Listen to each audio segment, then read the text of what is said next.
Welcome to People's Republic with Brianna Griffith. We bring you news from the front lines of the global struggle for social and economic justice. I'm your host, Brianna Griffith, and here's what's going down in your backyard and around the world. Welcome to People's Republic. I, of course, am Brianna Griffith. We have a very exciting episode this week. You may have noticed that it's been a little while since I've been able to produce the show, of course. I, as with so many other millions of Texans, was without power during the winter storm that interrupted a lot about my schedule. So I'm hoping to get some more, quality programming out soon as best I can. But what I want to do this particular week is highlight a protest that recently went on basically by activists, tenant unions, the Party for Socialism and Liberation, various branches of the PSL across the state, and so many other activists and community members, teachers, and environmentalists who came out to speak against ERCOT.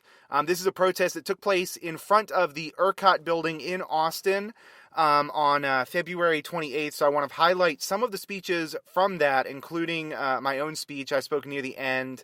But yeah, Austin Stops Evictions was also represented. Dallas Stops Evictions was represented, as well as so many other groups. And so basically, this is one of those kind of activist journalist things where I was both kind of a journalist covering the event as well as an activist and organizer speaking at the event. Unlike so many of the kind of corporate news stations, I make no claim to impartiality. I make a claim to absolute partiality. I am partial to correct opinions. I am partial to justice. I am partial to change and progressive action, and truly the kind of revolutionary change that's necessary for society at this moment. I have no sort of illusions about being impartial or quote unquote like neutral in these conflicts. And so along kind of all those lines, I am only able to bring you the programming that I have, the programming that I offer every week because of the wonderful station Co-op Radio 91.7 where we are located.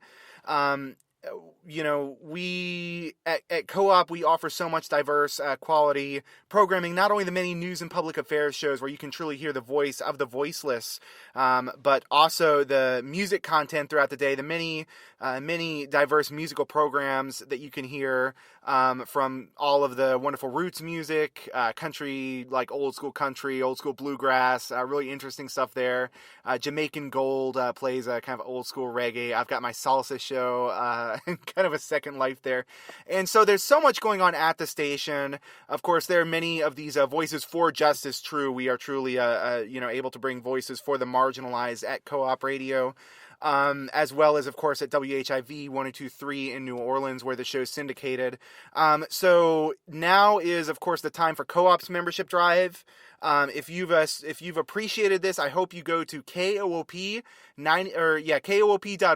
Once again, that's KOOP.org. And if you've never become a member of Co-op, please consider becoming a member or renewing your membership or upping your membership as you see fit. I'm going to kind of launch us into voices from the protest. This is voices from the front line of the fight against the privatization of the Texas power grid. A lot of very interesting perspectives here and a lot of kind of energy from the crowd. So I hope you appreciate this kind of unique perspective that you can only hear at Co-op Radio. And while you're listening, please consider once again going to KOOP.org. That's KOOP.org. And becoming a member or increasing your membership. I'm Jay Tucker. I'm an organizer with the Party for Socialism and Liberation in San Antonio. I'm also a hotel worker and shop steward with my union. Been out of work for almost a year now because of our failed response to COVID and the failure to really take care of people during this other crisis that we've been under for almost a whole year now.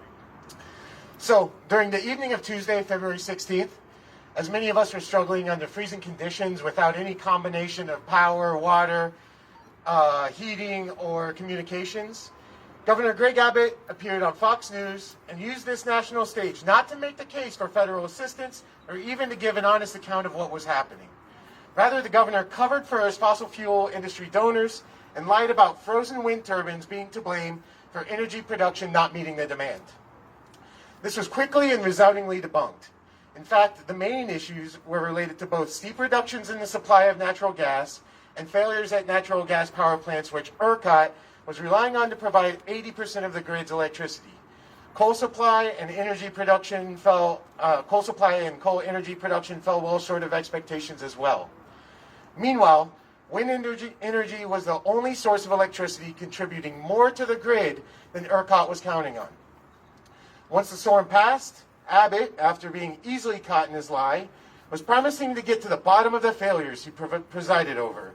At the same time, I was reading the lawsuit he filed in 2011 as Texas Attorney General against the Environmental Protection Agency. The lawsuit was telling of Abbott and the energy interests in Texas. So here's the upshot. In 2011, updates to the EPA guidelines were passed implementing restrictions on emissions that would have mostly restricted electricity generation from coal. The guidelines were expected to be moved upon by the beginning of 2012 and reach full compliance by 2014. The argument laid out by Abbott on behalf of Texas and numerous agencies was that, 1, Texas was not able to comment upon the final agreed upon restrictions. 2, if it had that chance, it would have made the case that the restrictions would have caused irreparable harm to life and economic activity. And finally, 3, that this causation of irreparable harm renders the restrictions void under the Clean Air Act. Much of this was very boring and procedural, as one would expect. But towards the final third of the lawsuit, things were far more interesting, as the state makes the case for the irreparable harm caused by the restrictions. Naturally, Abbott acknowledges no irreparable harm to ecological life, including humans, with regard to fossil fuel emissions or climate chaos. Rather, Abbott outlines that if forced to comply, the state would not have time to adjust their energy production to meet demand in extreme weather situations, which was experienced over the 2011 summer and is common in Texas in general, both extreme heat and extreme cold. In such events, producers for the ERCOT grid would not have the capability to meet peak demand. The result would be loss of life. This is Abbott. The result would be loss of life, particularly to senior citizens and economically disadvantaged people, as well as severe economic loss. Strangely, the lawsuit does not mention the winter storm earlier that year, which resulted in rolling blackouts and prompted a federal investigation into the institutional failings of ERCOT and the Texas grid. So in brief, as Attorney General in 2011, Greg Abbott was laying out the dire circumstances which could arise if ERCOT's fragile balancing act of supply does not meet demand in extreme weather conditions relatively common in Texas. He even weaponizes vulnerable populations to advance the interests of his buddies in the coal industry. Since that lawsuit, coal-fired electricity production has fallen by over 40%, while wind energy has almost tripled. Given the unreliability of electricity from coal during the recent winter storm, and that wind-based electricity outperformed expectations, it is reasonable to suggest that, had Abbott's lawsuit been successful, which it wasn't, the even greater reliance upon coal would have actually resulted in greater catastrophe. Indeed, as Wynn was saying, ERCOT has acknowledged they were mere minutes and seconds away from complete grid collapse, which would require weeks or months to restart. Greg Abbott has now been governor of Texas since 2015. He's had 6 years to implement the proposals from the federal investigation into the 2011 winter storm and blackouts. These failures in 2011 included frozen gas wells, coal and gas generators failing under freezing conditions, and insufficient reserves to meet demand when the failures started cascading upon each other, as well as result in price hikes. In other words, the exact same major failures we just experienced a decade later. I will not detail the recommendations from the Federal Energy Regulation Committee's 357-page report, but it does include numerous guidelines and oversight to limit the, quote, cost in terms of dollars and human hardship, unquote. It is also worth noting that the 2011 report condemns the failure to institute recommendations from a similar investigation under similar circumstances 2 decades prior following a winter storm in 1989. Greg Abbott nor the executives of companies cutting corners and reserves to maintain the highest profit margins, nor the heads of ERCOT, which remain, or our local utility CEOs have any intention of conducting a real investigation to locate and resolve the issues which recently failed us all. Not because it is complicated. I'm sure they will find that the problems were so very complex and dutifully find complex and confusing solutions which no one will understand until the next crisis. Instead, the issue they will never quite put their finger on is very simple. This is a system of placing profits of fossil fuel companies above the needs of the people and the planet. Just like the financial crisis in 2008, just like the concurrent health, housing, and employment crises we're facing now, just like the ongoing climate crises of stronger hurricanes, wildfires, droughts, and extreme weather events. This institutional failure is really quite simple. They give the risk to the people, and they take the reward for themselves. Current Attorney General Dan Patrick has pledged to crack down on all price gougers during this crisis. I have no doubts he'll find a few scapegoats, perhaps levy some fines totaling a fraction of the profits they made by spiking their gas prices and electricity. But I have no faith that anyone responsible for irreparable harm to life and economic activity will do any time in Texas jails where the conditions during the storm were worse than unbearable. In fact, the architect of the Texas energy market, William W. Hogan, who's a professor of global energy policy at the Harvard Kennedy School, claims the market performed as it was designed. Boo. Exactly. This is him. This is his quote. As you get closer and closer to the bare minimum, these prices get higher and higher, which is what you want. I disagree with Mr. Hogan. That is holding a state ransom. Hogan admits that price gouging is designed into the Texas system. That's undoubtedly what the fossil fuel execs desire, but I fail to see how this is a system most of us want for our basic necessities. These are not just institutional failures. These are political and economic choices made by powerful actors in Texas over long periods of time. These are acts of negligence and corruption which cost people their time, income savings, and in some cases their lives. With that in mind, what is appropriate accountability? Simply removing people from their positions or voting politicians out of office? It's not enough. Those who sell out the people to grease the wheels of exploitation and profits are criminals. Politicians, bureaucrats, and profiteers will never stop their disgusting cost-benefit analysis as long as we all bear the cost and they reap all the benefits. Convict all who are complicit in putting energy company profits over the lives of those who struggled and suffered during the crisis outside of their control, and put ERCOT and all utilities under transparent control where human lives take precedent over the profits of the already rich. Thank y'all for being out here. Thank you, comrade. Please welcome Mustafa to the stage. He is an educator from Houston. Thank y'all. Hey y'all, thank you for being here. Thank you so very much. This is really important to all of us. I think that's also why we're all here. So thank you. My name is Mustafa, or as my students call me, Mr. Alamani. I come here from Houston. It's a 2.5-hour drive, not too bad. I work at a school called Lewis Middle School, which is part of Aldine ISD for anyone familiar. A question that may come is, what is a teacher doing speaking at a protest about utility outages and privatization? So odd. Well, I think that's answered by another question. What about the kids? Most of us here are adults, and something a lot of us adults experience once we've made that temporal transition is we begin to grow a sort of amnesia. We forget not what it was like as for us as kids, but what the world is like when you experience it as a child. A child being this enigmatic stage of human development where we are constantly growing by the day and sometimes by the hour and even the minute. The pace of the mind runs faster than any supercomputer, having the ability to learn multiple languages in the span of months, forming understanding of oneself and ego, and how identity contributes to the experience of the world at large. I say all this because we're in a time that makes this a really dangerous fact to forget. Something a lot of young folks, and even some of us adults, have been saying a lot recently is how tired we are of living through history. We have of late been in a time when history has been happening in a span of weeks and months. What we've been taught only happens over the course of several years.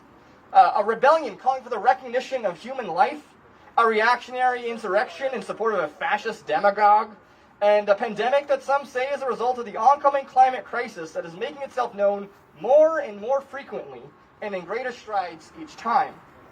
So I stand here to answer the question I asked earlier. What about the kids? As has been made well known by now, we're all standing here today because of the harmful actions and willful ignorance of those who are responsible for our well-being.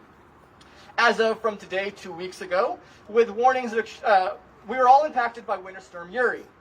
With warnings of extreme winter conditions by weather channels and other climate experts, both people and the state were told to prepare for what was to come. The only advisories we were given by our state and local representatives was to leave our taps, overnight, leave them dripping overnight, so that the pipes wouldn't freeze over. And then even that was in controversy because there were others saying don't leave them on drip. So it was also very confusing. Power outages were talked about as a mere contingency with moderate probability rather than what turned out to be a chaotic overload of grid systems that almost resulted in a permanent outage lasting upwards of 1 to 2 months.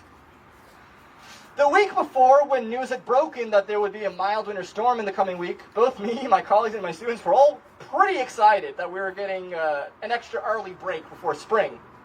And contrary to what most would believe, all of us were actually glad for the same reasons. Schools have remained open despite the calls from both teachers and families for schools to reopen safely, remaining virtual until COVID-19 reached a safer threshold. PPE and other safety protocols have been reduced to guidelines and suggestions, which most teachers and students have almost entirely given up, with the fact that there's no system of enforcement and accountability.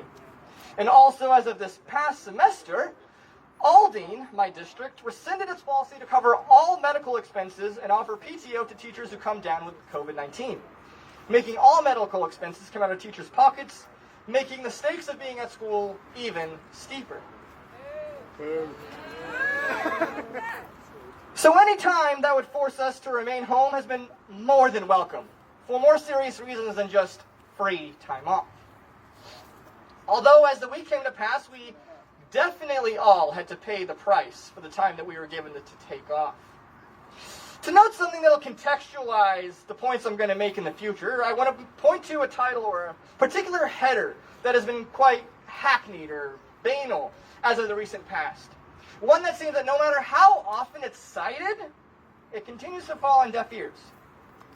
A lot of recent journalism and media, you might, be familiar with this, has taken to titling their pieces with the following stem. Poor Black and Hispanic neighborhoods suffer disproportionately from fill in the blank.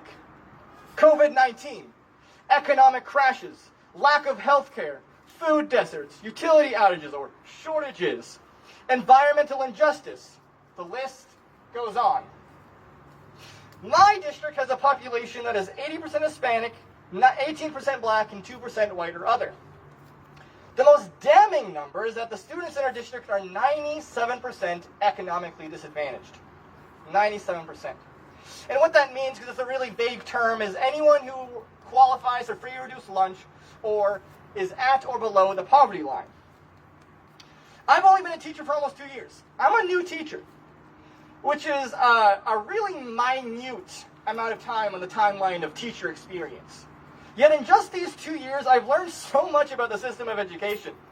More specifically about what is known today as the new Jim Crow, and the way that schools have created this paradigm. A system in which Black and brown students are still separated from their white peers based on income and racial lines, and as a result suffer great consequences that are only made worse by the economic measures, direction that Houston and Texas as a whole is veering towards.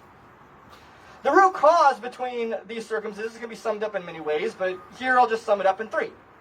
Privatization, austerity, and capitalism. At first glance, many will argue that education and the prior 3 have no direct relation or connection, when this couldn't be more false.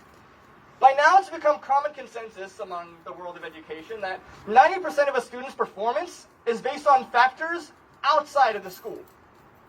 Their home life, personal health, social and familial relationships, etc. Understanding that money and capital are finite things, whenever calls are made to increase funding of education or healthcare, the question, but where's the money going to come from, is always asked. However, when talk of privatization is on the stage, this is never asked, despite the fact that privatization literally means it's a process in which something is defunded for the sake of a corporation absorbing those lost funds as profit. Houston, unfortunately, has come on the forefront of these efforts. But how does it affect the kids? With ERCOT, the electric shortages and internet shortages bar students from doing school, work, and especially currently during a pandemic. Students with disabilities are not able to receive their accommodations or have alternatives provided for them. Nestle being on another forefront. Water shortages make it so kids can't keep up their hygiene and more susceptible to illness as one of the largest populations of uninsured. Most of my kids who don't have Medicaid or CHIP are left to fend for themselves.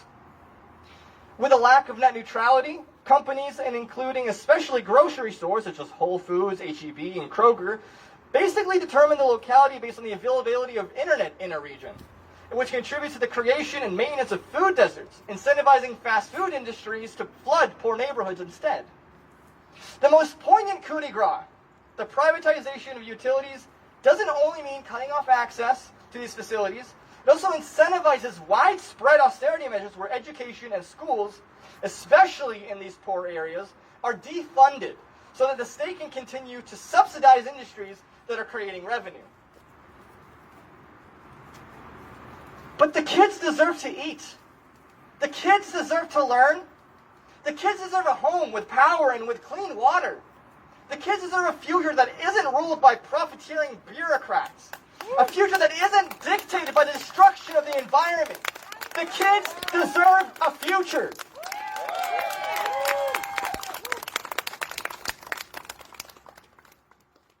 Now, please welcome Dominique, who is one of our comrades from the Party for Socialism and Liberation, Dallas-Fort Worth branch. Thank you very much, comrades. My name is Dominique with the Party for Socialism and Liberation in DFW. I pray the ancestors give me strength today. I really appreciate James' candor with his talk. I myself deal with disability. Because of the conditions of the road, this is just a bit of a side from my prepared talk. Because the conditions of the road were unclear, I had to walk to and from dialysis during this time. And so it was pretty harrowing, to be honest with you. And so, yeah, we had to fight back. The reason I'm here today is to say that this most recent attack on the poor and working class that we all witnessed during Winter Storm Uri and see every day is synonymous to capitalism. That the loss of life, the suffering, the precarity of housing, the near collapse or collapse of Texas infrastructure that threatened to put Texas in the dark for months was not an accident, nor was it simply the result of fickle weather 2 weeks ago, but the results of plans and intentional policy choices of men like, but certainly not limited to, Rick Perry, Jerry Jones, George W. Bush, to prioritize profit above all else over the safety and well-being of people by jacking up natural gas prices, deregulating and privatizing Texas power grid, and cutting corners on its maintenance. And they are not ashamed. And neither must we in demanding ERCOT and all utilities be put under public control, all of ERCOT's executives be convicted, no utility shutoffs, restore the power immediately to those homes that have already been shut off, cancel all rents and mortgages to prevent a wave of evictions, open more shelter to our unhoused, make ERCOT and all the 220 Texas electricity companies pay for the crisis they created, cancel all electricity debts that accumulate during the storm, ban ERCOT from passing on the cost of infrastructure to upgrade to the Texas public. Just as it was mutual aid between poor working class people that got those that are still here today through the storm, we, the poor and working class, will not be saved by any other hands but our own to prevent this from happening again and to honor the lives that were lost by organizing a serious campaign to build something better and to hold those responsible accountable. Simply, if not now, when? And if not us, who? Thank you.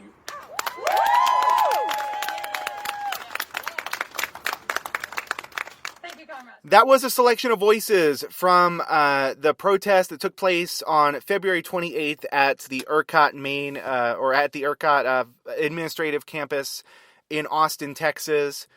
Voices from across the state of Texas, came out to speak against the privatization of the Texas power grid, against the over-reliance on fossil fuels that caused the complete collapse or near complete collapse of the Texas power grid.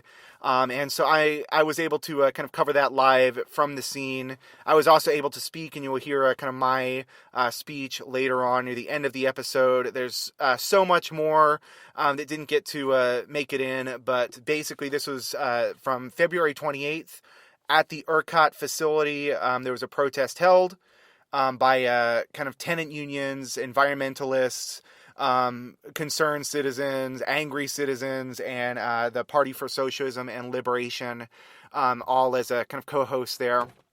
So I hope, I hope you're able to get a lot out of this. I hope this is brings some pretty diverse perspectives, and I just want to mention once again, these are the kind of perspectives you can only get on true community radio and truly independent radio.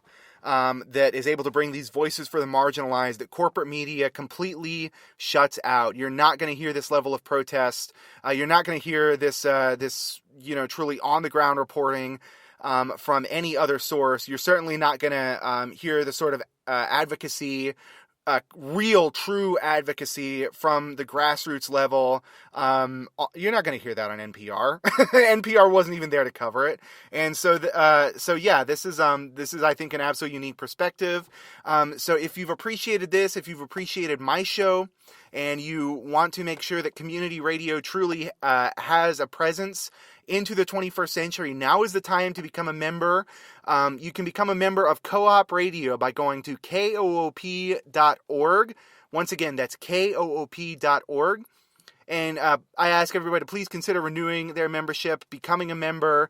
And if you're in, of course, if you're one of the people listening to this in New Orleans, where it also broadcasts on WHIV 102.3 FM, of course, community radio is important everywhere. All of these stations are important. And I hope that everybody shares that kind of mission of keeping radio going strong into the 21st century, keeping community radio going strong into the 21st century. And so we are going to we're going to catch you on the other side of the break.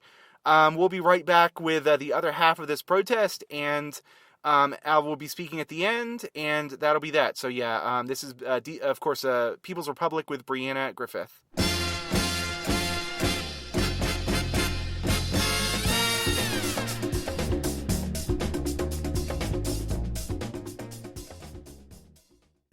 Next up, I would like to introduce Amal, who is from PSL Houston. Amal, where are you at? Thank you. All right, y'all, we're going to start off with a quick little chant. When I say corporate greed goes by the hour, I want y'all to reply with, we need people power. Corporate greed goes by the hour. What do we need? People power. What do we need? People power. Corporate greed goes by the hour. What do we need? People power. What do we need? People power. The fact that Houston, one of the world's energy capitals, is left without power and water should tell you everything you need to know about capitalism. That our lives and well-being will always come second to their need for profit. Sorry. The spectacular failure of the Texas power grid in the face of historic freezing temperatures has exacerbated the other infrastructure problems, especially our water system. Water pipes are unable to withstand the pressure of expanding water, cracked or burst, leaving millions of Texans without water. And to this day, so many still don't have it back. Who exactly is to blame?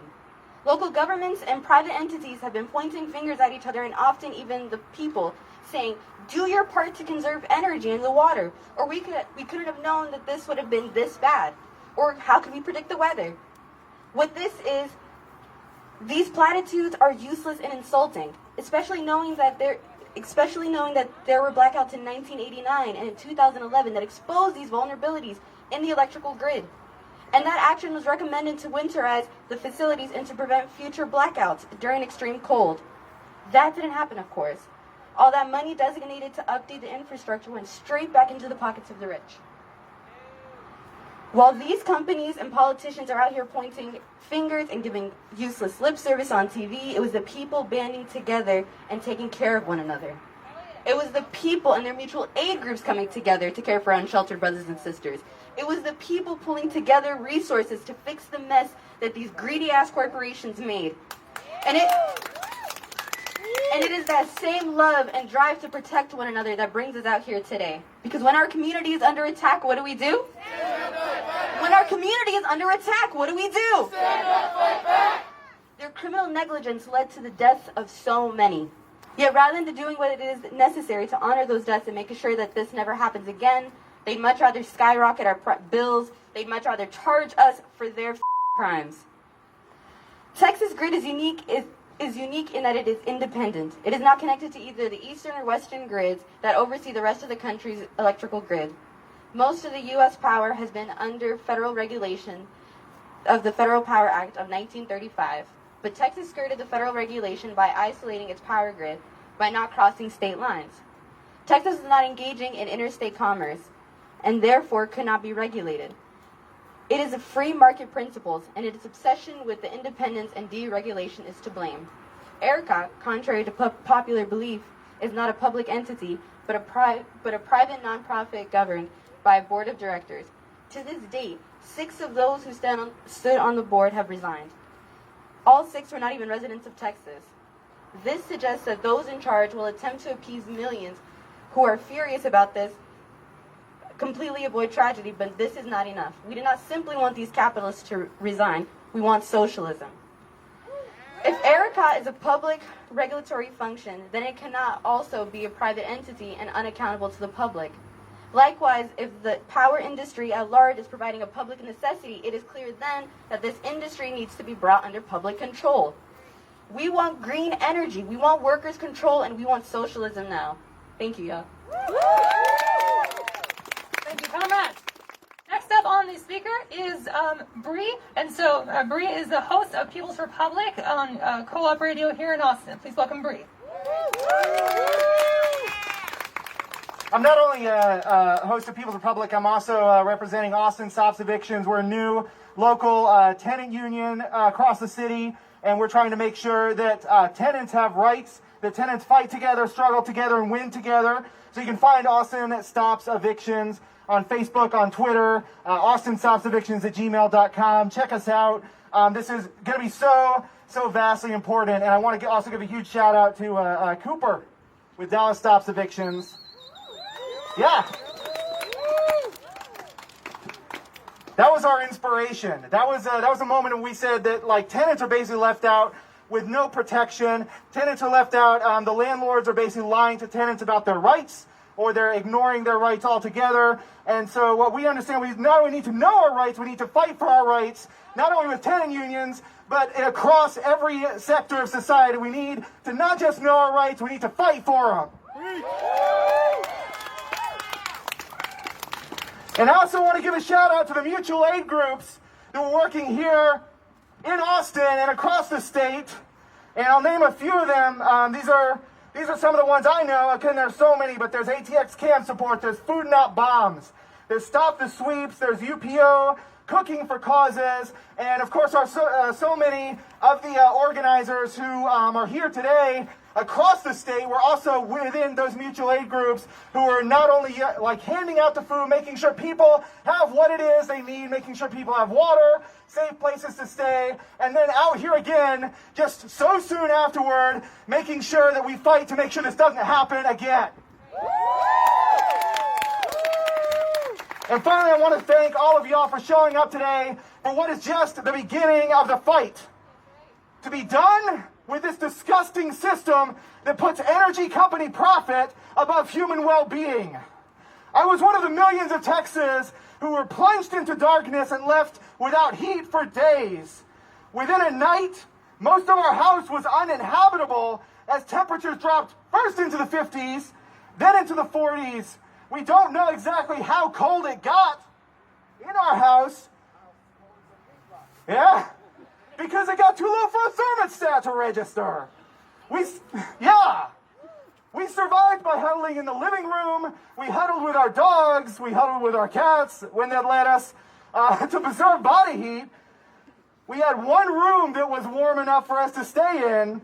And basically what happened, finally, what saved us is our neighbors got power. So we ran a single extension cord from the window of their house over the fence into our house to run a single, 1970s or so space heater. That's how it is that we survived this storm. And so many people had it so much worse. I saw a woman in an Austin Facebook group ask what she could do with her dog who had died in the middle of the storm because she couldn't keep him warm enough. Bursting water pipes caused the evacuation of entire apartment complexes as ice-cold water forced residents to flee into snow-covered streets. Mutual aid groups across the state scrambled to get bus tickets and supplies to homeless camps that were left to die by municipal governments, with hours counting down before the streets became undrivable or the curfews were enforced. Residents who needed shelter were asked to make reservations over the phone and make the trek themselves, even though local governments didn't clear the streets for driving and public transportation wasn't running. Cities which lost power at their water treatment facilities told residents to boil their water. The residents didn't have electricity to boil their water. Or water to boil. No water to boil. What the hell? Dozens, at least, are dead of hypothermia, of carbon monoxide poisoning, and in house fires as they did whatever they could to stay warm. They made tough decisions. Hundreds are being treated for these same ailments. We don't know how many yet, because medical examiners, last I checked, were still sorting through the bodies of those who died during, before, slightly after the storms. But we know that one death is too many. We know that not only was all of this preventable, but that it happened before, and it was predicted by the people here.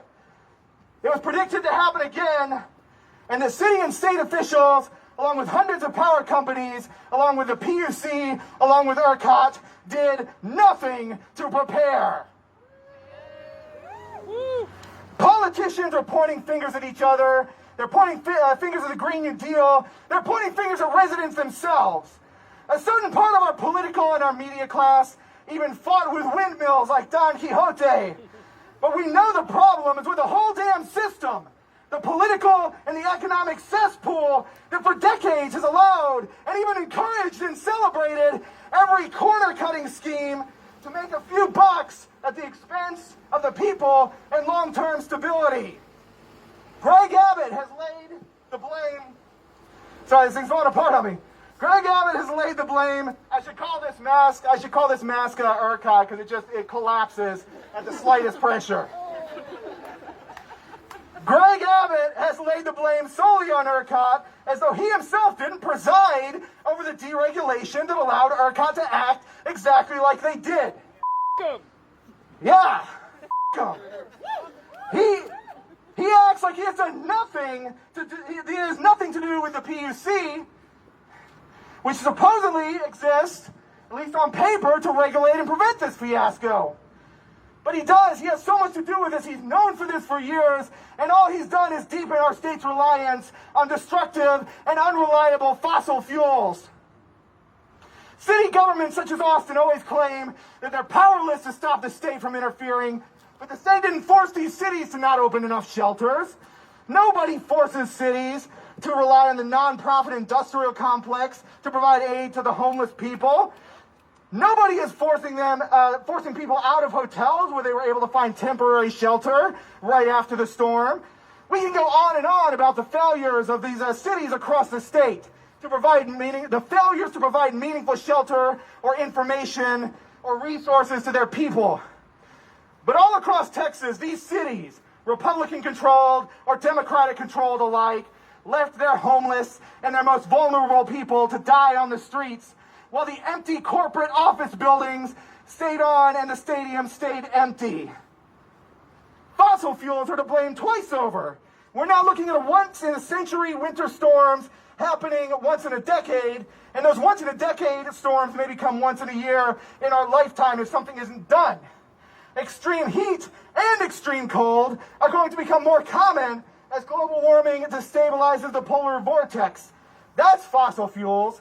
And then fossil fuels failed us again when the plants froze up in the cold. As I said, they're trying to blame wind turbines for failing, but somehow they're able to run wind turbines in Antarctica in places around the world much colder than Texas was just a couple weeks ago.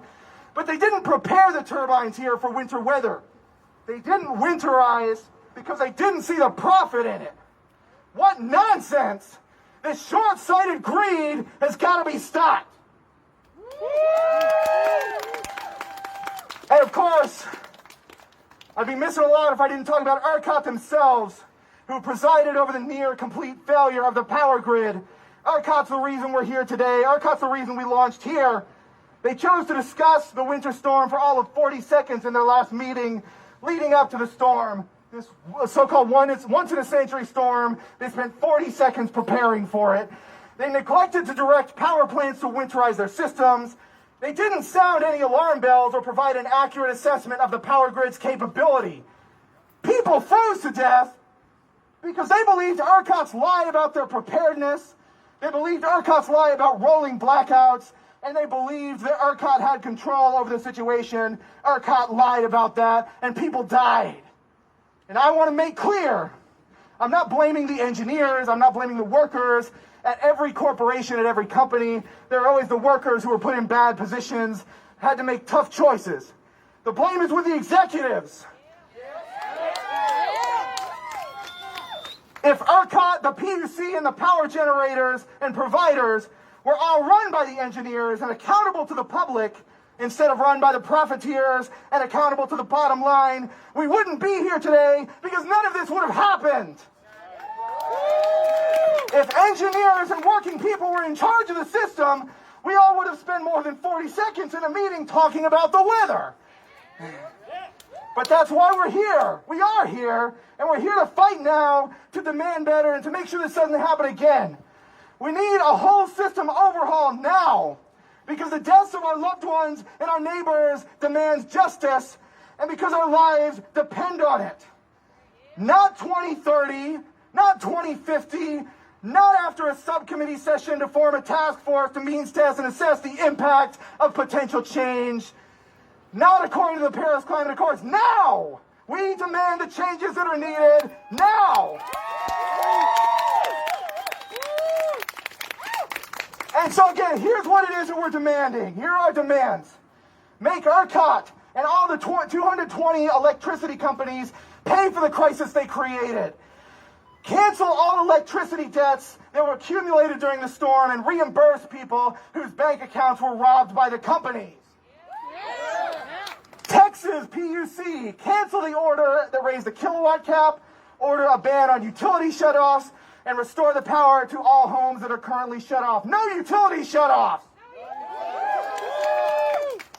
Make them pay for the water pipes and the damage to the water pipes and the damage to people's homes, and compensate people for the lost wages due to the storm.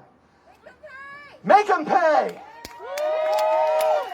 The state of Texas must provide funding for all whose homes were damaged by the energy collapse, and they need to provide free, safe, potable water for the people.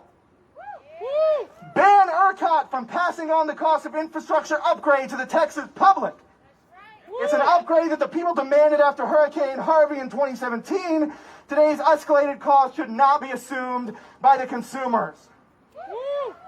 This free market model that Texas officials have created for corporations has made investors rich and free of any responsibility. The right to water, heat, and light must be guaranteed to all Texans. Take ERCOT out and all utilities out of the hands of capitalist vultures and make them public utilities. Dozens of people are now dead of hypothermia in fires or of carbon monoxide poisoning because they tried everything they could to stay alive during the storm. We demand criminal charges and convictions against negligent ERCOT executives and board members. Yeah! Pay reparations to the families whose loved ones were lost during the storm due to ERCOT's neglect. Fossil fuels were responsible for the near collapse of the Texas power grid. Begin immediate and rapid conversion to the renewable solar and wind energy with no loss of jobs or income for those employed in the fossil fuel industry. Open more shelters during extreme weather events and provide free, increased public transportation to all of these shelters and provide them days, not hours, before the storms occur. And finally, cancel the rents and mortgages to prevent a snowballing wave of evictions. Keep people housed. Those are our demands. Yeah, you're damn right. Housing is a human right. Those are our demands, and we're not going to pack up today and forget about them. We'll be back. We'll be across the city. We'll be in Houston. We'll be in San Antonio, Dallas, Fort Worth. We'll be all across the state. And unlike ERCOT and the PUC, we will keep the heat on. You know, there's this myth that Texans tell ourselves that we can't have anything better. Nothing ever gets better here in Texas because this is Texas. Nothing ever gets better. We've told ourselves that these rogue officials like Abbott and Cruz and our local officials, our worthless local officials like Mayor Steve Adler and our worthless city council, we tell ourselves those are the best we can get because those are what Texans want, right? I see a bunch of Texans today who don't want that shit. Texans want a better system than this. I saw a comment on Reddit, so I'm going to read off some Reddit comments here, and I'm going to read some mean tweets later and all that good stuff. I saw somebody comment about this event that if this protest had taken place in Taylor, Texas, which is where the other ERCOT facility is nearby, if this protest had taken place in Taylor, Texas, they said, quote, it wouldn't have ended well. That was his words, because people in Taylor, supposedly, according to him, don't want change. That's absolute nonsense. That's what the capitalist vultures want you to believe. And how do I know that? Because I protested in Taylor. Because I've been up to Taylor a lot of times to demand an end to the notorious T-Don Hunter Detention Center up that way. Free them all! We got support up there from black communities, from Latino communities, even old white Southern church-going women showed up to support the free them all, get those women out of that detention center, out of that concentration camp. We got support there. The truth is, Texans want better. Because they know what we know, that it's not about rural versus urban in Texas. It's not about Republicans versus Democrats. No, the fight in Texas is the same as the fight everywhere else in this country, everywhere else across the world. The fight is between working and oppressed and marginalized people on one side and oppressors and their henchmen on the other. So I ask all of y'all, wherever it is you're seeing this, if you're here in person, if you're seeing this on the news, if you're watching the live stream, whatever it is, to join us on our side of the struggle against oppression, against the capitalist exploitation, against disaster profiteering, against wage theft, against police brutality, and the privatization of our resources and the destruction of our land. I ask all of y'all to quit letting your oppressors and your exploiters tell you a better world isn't possible. A better world is not just possible, it's absolutely necessary, and it's coming sooner than you think if you're willing to fight for it. Power to the people! Power to the people! Power to the people! Power to the people! All right, y'all. I'm going to turn it back over. Thank y'all. This is just the start. Thank you, Bree. for today is Marissa, who is from the Party for Socialism and Liberation. Thank you, Marissa. Thank you, comrade.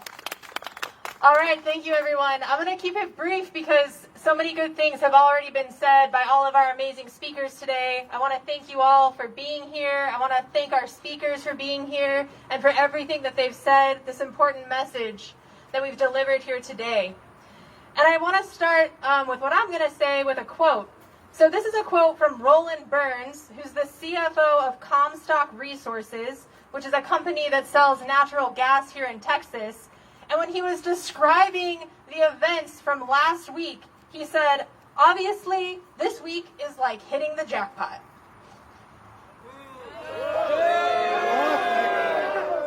Like hitting the jackpot is what he had to say to describe last week, which was the week full of so much suffering for so many everyday people just like you and me. Like hitting the jackpot is how he described a week in which children died of hypothermia in their own homes. That is the mentality of the people, of the stockholders, of the shareholders who are looking at the situation in Texas and all these articles that are coming out to say this system is running exactly the way it was set up to run. And they're not wrong about that. This system, this free market capitalist system, is running exactly the way it was set up to run. The bills that people were saddled with because they were fortunate enough to keep the heat on during the storm that wiped out their life savings, that is exactly how this system is intended to run. There is nothing out of the ordinary according to their mentality. And how inhuman can you be for that to be the system that you support? And that is why we stand up against the system itself. Because this system makes no sense. I know when I was a young girl growing up in Albuquerque, New Mexico, watching my mom work harder than anyone I'd ever met and not having enough, the myth of meritocracy just didn't add up.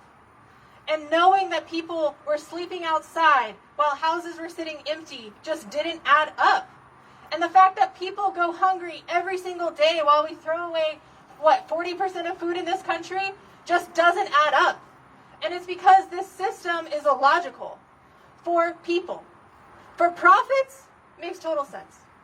But we don't care about these stockholders. We don't care about these shareholders because clearly they hit the jackpot when we die and suffer.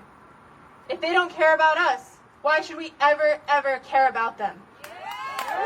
Jerry Jones! So we can say that this system that's driven by profit is what we stand against, and that what we need is a system that puts people first. We all need electricity, clearly, at this point. If you don't have electricity, you can't survive. If you don't have water, you can't survive. These utilities should be made public, and they should be guaranteed for all people, no question, at all times. That's what we believe. That was the end of the kind of protest. That was the end of the protests that took place on February 28th. This was at the ERCOT administrative campus in Austin, Texas. I spoke there alongside many other activists, organizers, concerned citizens, angry citizens, and people from across the state to protest the privatization of the power grid, to demand that ERCOT be put under public control. ERCOT, of course, being the privatized Texas state power grid that failed so spectacularly. And so, yeah, we demanded that. I was one of the many people left in the cold that had to struggle to find ways to survive during that.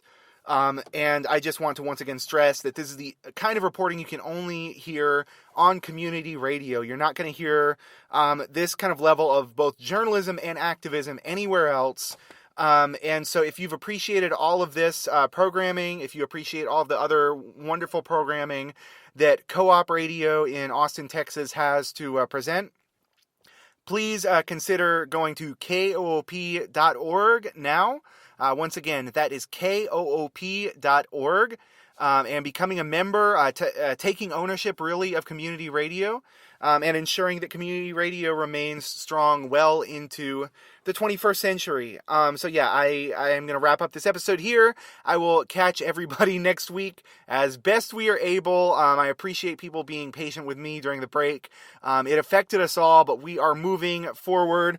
It doesn't end here. The struggle continues. La lucha sigue. This is Brianna Griffith, and I'll catch y'all next time. That's all we have for this week.